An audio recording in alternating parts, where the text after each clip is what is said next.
Ang asim! Pero ang sarap itong drink na 'to. Alam mo yun, lasang-lasa yung lemon niya as in.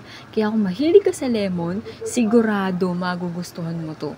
At hindi siya sobrang tamis. Saktong-sakto lang, naglalaban yung asim at tamis. Eto nga pala ang Organic Nature Inner Glow Beauty Powder Drink. Bukod sa masarap na, marami nitong health benefits. Nakakapagpaputi siya ng balat at nakakapagbigay ng glow. Ang mga ingredients ito ay natural at safe.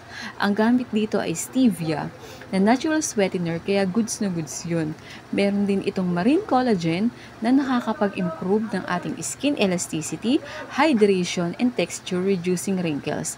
For bone strength, for hair and nail growth, at madami pa. Vitamin C, alam naman natin ang vitamin C. At ang kagandahan po dyan, halal certified po ito. Kaya kung ako sa inyo, itry nyo na to, magugustuhan nyo to. Kaya i-check out nyo na po ito, andyan sa aking yellow basket.